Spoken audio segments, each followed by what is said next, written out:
makan ke setan. Noh aja gitu. Jelas lagi. Hadis yang lain pula Nabi kata barang siapa yang tak baca bismillah pada permulaan, kemudian dia teringat dia tak baca bismillah, dia pun kata bismillah bi awwalihi wa akhirihi, maka syaitan yang makan tadi habis muntah semula. Jelas tak? Dan ada satu lagi hadis, barang siapa yang buang seluar, buang baju dalam rumah lah, bukan datang tangga kalau buang seluar. Faham? Dia masuk dalam rumah, sama ada dalam bilik dia atau dalam jambak. Okey, orang masuk dalam jambak, buang dah keluar nak pegang. Dia tengok dah keluar. Buang keluar dulu dah. Bini kita nak mandi dalam bilik air, tanggal dah kain. Tanggal. Kalau dia masuk tak baca bismillah, setan tengok ramai-ramai. Tak apa-apa. Nabi kata, satu ma baina a'yunin nas, baina a'yunin jan wa aurat ibni adam ila qauluhu bismillah inda dukhulil khalaiq atau kama qala. Yang menjadi dinding daripada nampaknya mata jin kepada aurat manusia ialah dia membaca bismillah ketika masuk dalam jamban. Jelas lagi. Mana Nabi kata siapa baca bismillah masa nak masuk jamban, dia buang keluar, syaitan tak nampak kemaluan dia. Rupanya kita 30 tahun dah duduk tinggal dalam jamban, syaitan dah tengok depan. Oh hitam. Nampak tak? Bodoh kita 30 tahun. Tak? Mula malam ni jangan bini tengok. Bini kita pula masuk dalam bilik air mandi. Lanjang? Tak? Dah baca bismillah. Setan ni dia tengok. Upet. Tapi kalau bini kita baca bismillah, bini kita masuk dalam jamban buat kain mandi saja, dia tak nampak. Jelas lagi. Itu kelebihan bismillah. Tak? Adakah betul kalau perempuan masuk neraka lebih daripada lelaki? Betul. Pada malam Isra Mi'raj, Nabi kata tolak tu bintang Lailatul Usriyabi. Ada banyak hadis, 11 atau 12 hadis. Ini salah satu riwayat. Aku melihat pada malam Isra Mi'raj kepada neraka. Izan aksar ahliha an-nisa. Tiba-tiba bila aku tengok, rupanya yang ramai dalam neraka umatku yang perempuan. Jelas lagi, aksaru guna izin takdir. Maknanya bukan ramai itu 99. Boleh jadi kalau 100 orang, 51 perempuan, lelaki 49. Boleh jadi kata ulama 60 perempuan, 40 lelaki. Boleh jadi 55 perempuan, 45 laki-laki. Kalau nak membenarkan makna aksar, bukan makna seorang laki-laki 99 perempuan, tidak, lebih ramai. Kaifa dzalik ya Jibril? Apa sebab ramai perempuan masuk dengan kita? Ada beberapa jawapan. Antaranya mereka kufur. Kufur kepada Allah, bukan kufur kepada suami, tidak mengenal budi, tidak berterima kasih kepada suami. Dan riwayat-riwayat yang lain banyak duduk cela tentang apa yang suami beri. Tak model dah, tak cukup dah, sikit dah, tak banyak dah, tak bersyukur semua. Tak, maka mereka masuk. Soalan seterusnya, kita ada beberapa minit saja lagi. Apa maksud solat itu tiang agama? Maksudnya yang paling kuat dalam ibadah adalah solat. Kerana itu solat diwajibkan, terima wajibnya itu di atas langit. Bukan Tuhan di atas langit, Nabi suruh naik atas langit. Kerana memuliakan waktu solat itu. Faham? Ia anggap sebagai tiang. Umur di as-solat. Dalam hadis sahih, tiang-tiang agama solat. Dinding puasa. Nampak? Kerana Nabi pernah kata fa'innahu lahu wija, sesungguhnya puasa bagi kita adalah dinding daripada api. Nah, lantainya adalah zakat. Bumbungnya ialah ibadat. Tapi yang paling penting, tiang kena ada. Kalau kita nak diri rumah, tiang dulu ke naik atas? Ke dinding dulu buat? Benda dulu tiang. Mana nak kabut tiang kali kayu, solat itu paling nombor 1. Hadis yang lain kata awal ma yuhasabu alaihi al-abdu yaumil qiyamah as-shalah. Awal-awal ibadat yang Allah tanya dulu atas seseorang adalah solat. Kita lagi Mesti dah nak diri tiang dulu. Tukang mana pun, tukang pandai naga ke tani ke yanda ke satu ke, kalau di rumah tiang dulu akan naik atap dulu. Apa tukang? Haji, ni tukang mari dah ni 12 orang nak di rumah ni. Mana dia Haji kata kita nak buat lain lagi yang lain. Kita diri dia dulu, kita pasang atap dulu. Tukang tanya Haji minum tong. Apa nak? Mesti dia dulu. Solat dulu. Soalan seterusnya. Apakah kau mabuk tong? Ada satu dah. Minyak ketipu ke? Dan pil kuda. Apakah kau orang yang mabuk ketum dan pil kuda? Okay. Dia apa tujuan kita minum air ketum? Al-umuru bimaqasidiha. Segala pekerjaan kita ini bergantung pada maksud. Apa tujuan? Tujuan yang baik, maka dibenarkan kita menggunakan alkohol. Apa tujuan? Berubat. Contoh, alkohol dalam ubat batu. Betul tak? Asalnya alkohol dilarang syarak, tapi oleh kerana sakit, faman iqturra ghairu baghin wala 'adin fala isma alaih. Barang siapa yang terpaksa termasuk dalam bab berubat, maka tidak berdosa. Tapi kalau kamu minum itu bertujuan supaya kaya. Siapa yang minum sesuatu benda makan pil kuda, tak kira pi babi pi bewok pun, tujuan nak suruh kaya, sama dengan minum alkohol. Tak ada kira nak apa. Kullu muskilin khamr. Setiap yang kamu makan dan minum untuk kaya, untuk dapat mabuk, khamr, hukumnya minum. Wa kullu khamrin haram. Tiap dihukumkan macam arak, maka kamu haram dan berdosa. Soalan seterusnya, apakah yang patut kita ingat masa kita hidup sekarang? Sekarang nak ingat apa? Banyaklah kita ingat, tak apalah aku tanya, aku jawab. Sekarang kita kena ingat 5 benda tunggu kita. Kita ni ingat orang mana pun 5 benda tunggu kita. Apa dia 5 tu? Nombor 1, malakul maut tunggu nak ambil nyawa. Betul tak?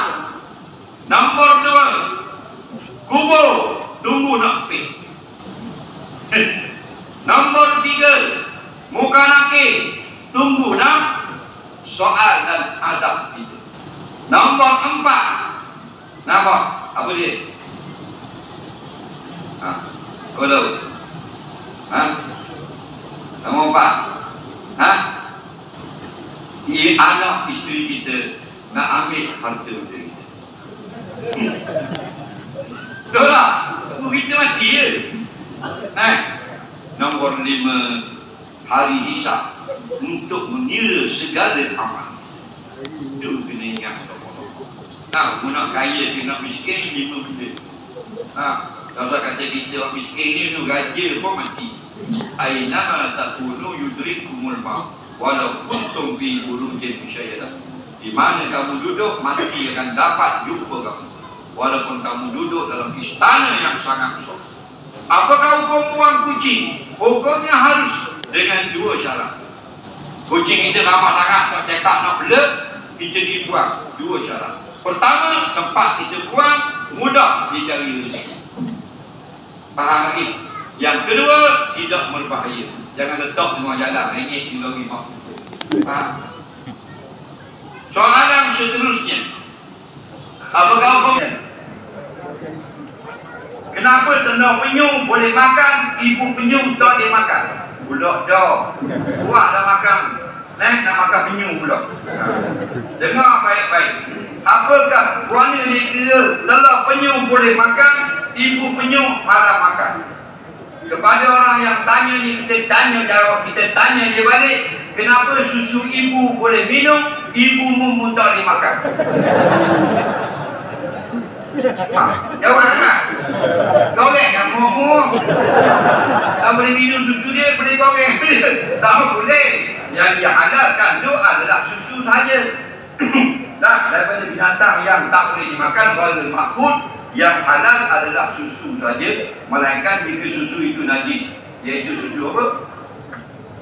susu lah telur. Melainkan telur yang berbisa, iaitu telur ular. Tak boleh. Kerana dalam telur ular, dalam telur sudah ada bisa dia.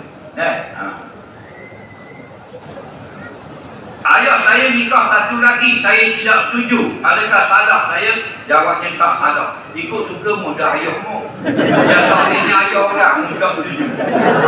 Sibuk tu ayah orang. Tetapi kita tak boleh menghalang ayah kita nikah. Okey?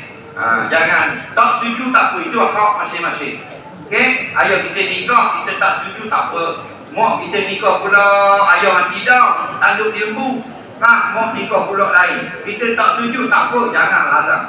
Sebab dalam fiqh Islam, kalau ayah kita mak mati. Faham lagi? Jadi kita tak tahu mana mati dulu, bini lagi. Bini. Sayang tak bini? Sayang. Kalau mari malaikat maut nak ambil nyawa, malaikat mati dulu ke dia dulu? Jawab, jangan tipu dalam masjid tak baik. Jawablah. Bini mati dulu. Tengok tu baik sekali. Biar bini mati itulah kau puang. Dia dah percaya semua kau kata kis. Bukan nak ditani cara tiwak tadi nak suruh bini mati. Seluruh Kristian kita tanya, semua nak suruh bini mati dulu. Saya seorang yang nak suruh suami mati kediam.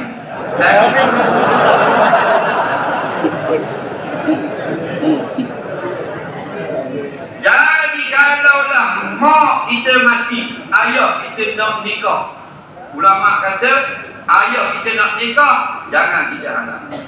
Tak setuju tak ada masalah. Faham tu hak anak-anak. Tak setuju ayah, kita tak kenal ayah, kita tak suka ayah, tak apa. Jangan sekat. Kenapa? Kerana jika ayah kita nak nikah pasal mak mati dan tidak ada duit nak buat atau orang belanja, wajib anak-anak kena ubi. Tak ubi berdosa. Jangan main. Nampak? Dah mana yang nak bini? Dah patut nikah? Tak ada bini. Dah berapa? 500 ribu. Lepas tu anak-anak wajib ubi. Faham? Anak kata tak ubi, anak tu berdosa. Sebab ulama kata anak-anak wajib ubi jika ayah miskin. Sampai ayah boleh bini seorang. Nampak? Tapi yang wajib bini seorang saja. Dua tak wajib. Takut dalam nikah dah boleh mau baru. Warna ayah suka tak boleh mau baru? Suka tak suka apa? Anak mana tempat itu lah. Suka ya? Suka. Dah tu bagi anak-anak hari ni apa dah? Ada boleh nak kau lagi. Kau wajib, kau orang saja. Okey? Kalau lebih pada itu mau cari sendiri dah pula. Soalan seterusnya. Apakah kau berpuasa tidak bersahur? Sah. Tapi kalau sengaja tak bersahur, makruh. Kenapa? Mukhalifus sunnah, menyalahi sunnah. Nabi suruh kita ikat. Nabi kata guna tasaharu, bagi Nabi sahur barakah. Makan sahurlah. Kerana kalau kamu bangun makan sahur berkah. Tapi kalau kita tak tidur dimaafkan. Tapi puasa kita sah. Soalan seterusnya dua. Ini saja lagi. Selain pada buah tamar, apa yang boleh kita berbuka? Air. Tapi ingat, jangan banyak.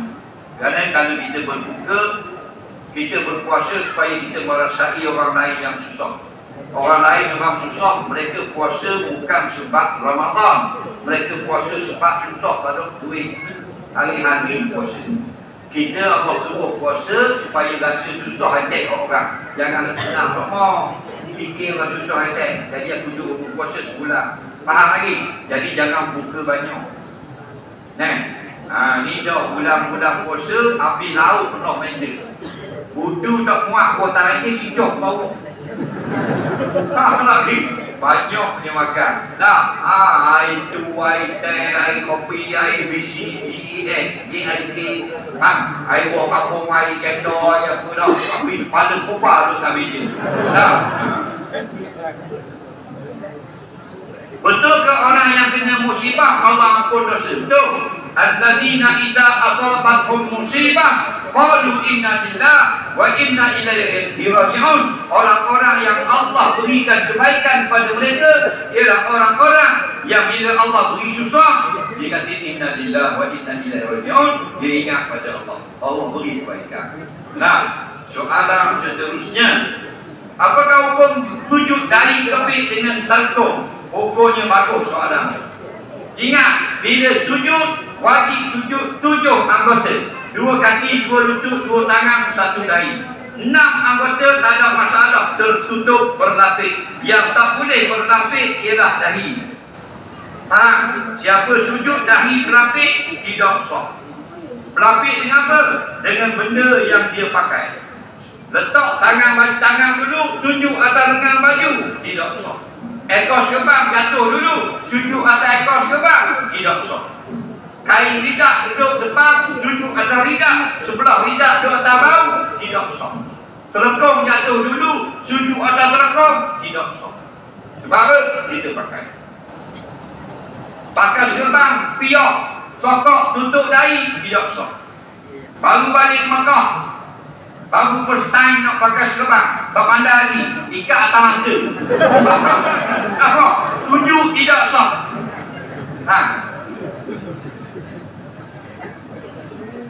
Kalau atas dahi luka, luka dahi, pokok plastar, bini bali tukur. Tengok nampak kapal muslimat dalam telefon, pong, terbelah pada dia jahit.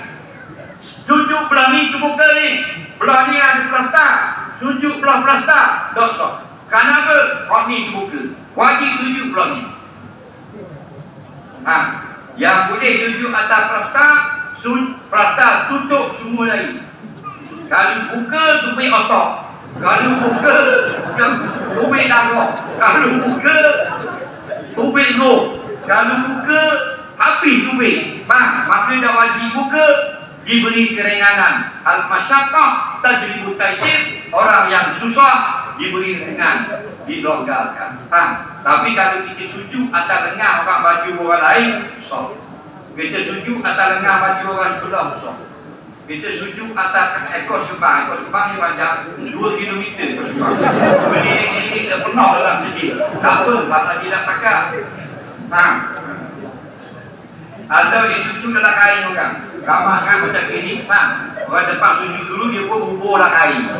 Hubur lah kain, tapi dengan duduk di atas, senyum. Duduk di bawah, tekan dia kena atas. Pokoknya sah. Lagi, walaupun berlapis, pasal bukan dia pakai kain. Tapi ingat, kalau sujud lah kain orang, jangan angkat muka tengok itu. Kalau Allah Akbar tu cabut lah. Pasal ada berlaku di Terengganu, dia rapat. Orang tu duduk tak pada.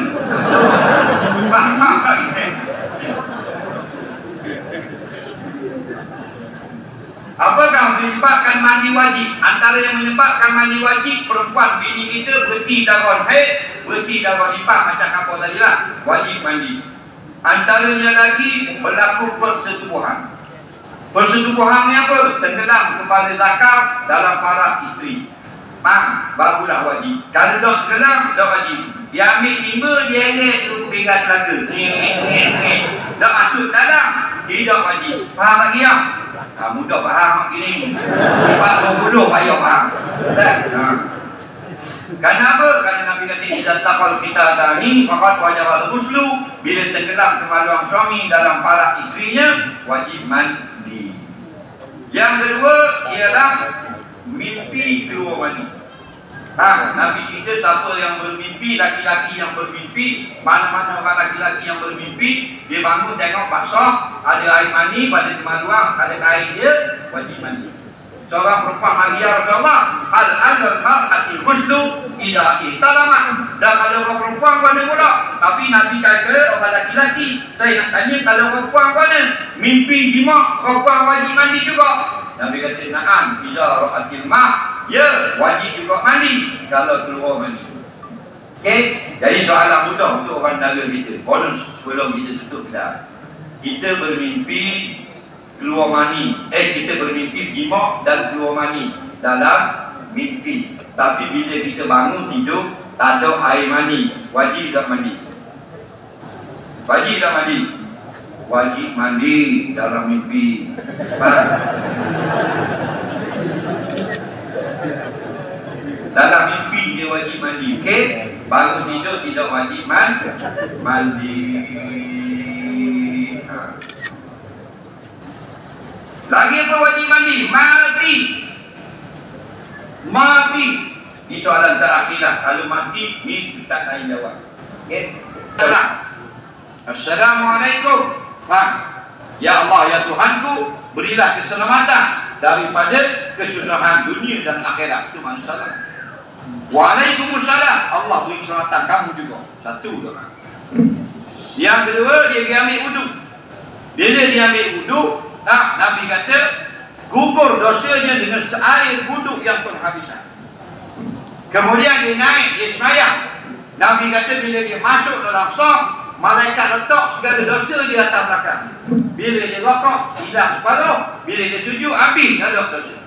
Kemudian bila imam kata amin, dia kata amin sama dengan imam.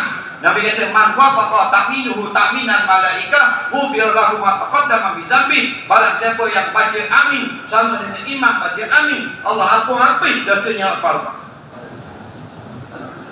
Kemudian habis sembahyang dia kata la ilaha illallah wahdahu la syarikalah ghufira lahu dzunubuhu walau kana misla zabadil bahri. Allah hapus dosa dia walaupun banyak buih di dalam laut.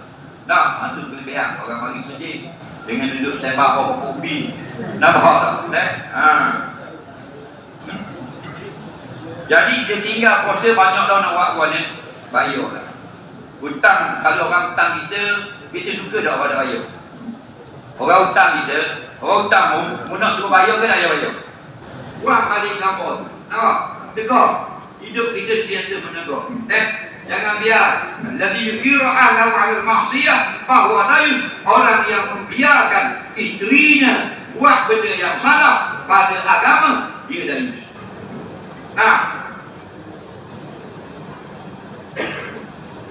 apakah hukum laki-laki kahwin 4? Hukumnya boleh. Dah panggil 1. Dah lebih dari 1 boleh. Dan awak mana kalau nak lebih pada 1, jumpa ni Tuan Iman. Hadiah dia depan. Hukum sunnahnya 1. Lebih dari 1 harus boleh. Siapa yang boleh? Orang yang mampu saja. Tak mampu, jangan. 1 cukup. Baik hitung anda ta'dilu fawahidah. Kalau kamu tak mampu, seorang sudah. Faham? Soalan seterusnya, apakah hukum kauli dalam sembahyang? Kauli dia apa? Bukan hukum, rukun. Muaja betul-betul. Rukun, bukan hukum. Ada orang sakit, pakai pamper. Apa nenek keting pamper. Lagi. Nah, budak-budak baru nak pergi sejid, taubat tak mungkin dah sejid. Satu email baca surah Yasin. Nampak tak? Dia bagi anak dia taubat nafsah. Apa? Tu imam manjai baca. 2 jam. Nampak?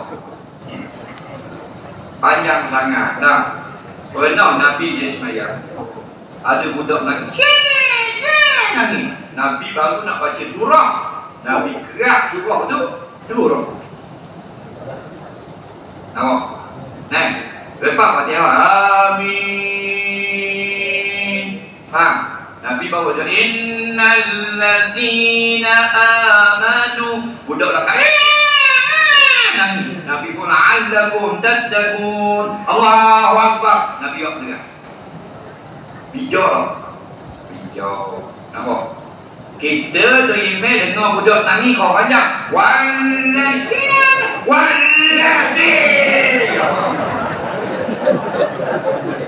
Gila terima. Tapi bukan nangga lah tadi. Kalau kita tak boleh tadi dah mesti konon. Betul tak? Paling kopi, ringan kata. Nabi ni paling orang suka sekali. Tak ada budak. Okey. Soalan seterusnya. Suami tak salat, adakah diterima amalan isteri? Bagaimana nak bayar ganti puasa puluh-puluh tahun ingat? Tak puasa nak bayar dah. Dengar baik-baik. Suami tak salat, isteri salat, isteri dapat pahala. Ada kaitan dengan suami. Faham? Tapi kalau isteri tak salat, suami kena tanya hari kiamat. Bukan suami tak tahu, suami kena tanya. Boleh jawab, alhamdulillah. Tak lepas jawab, masuk hari sana.